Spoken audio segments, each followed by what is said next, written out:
Let's meet Halesia.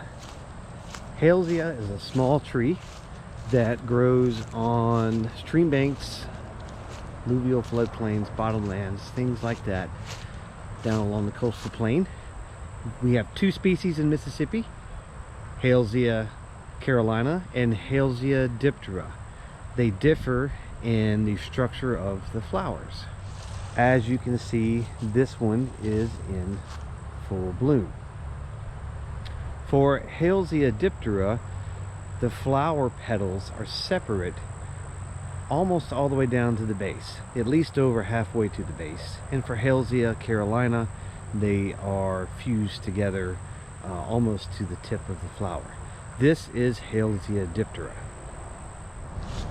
It's difficult to see in this breeze, but the petals that are not united in these flowers indicate to us that this is in fact Halesia diptera. This particular individual is located in a small clearing behind the Hattiesburg Convention Center.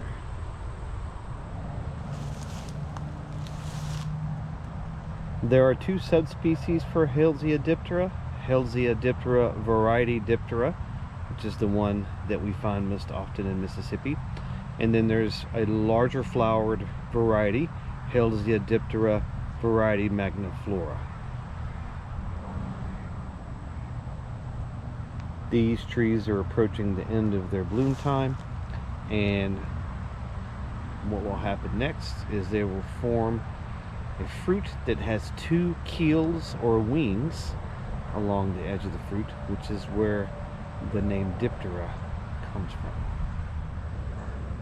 Although these leaves are not fully expanded, they are fairly distinct.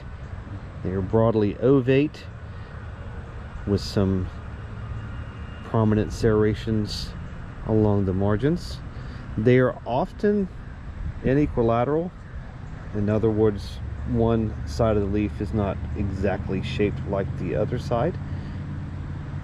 These leaves haven't fully expanded, so it's kind of hard to see that feature on this specimen.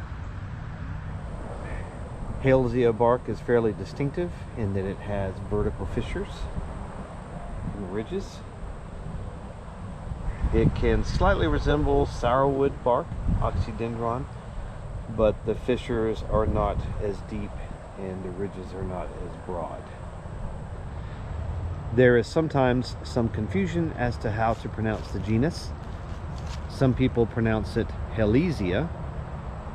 However, the genus was named after a famous botanist with the last name Hales, so it should be more properly pronounced Halesia. Can I get a Hales? Yeah.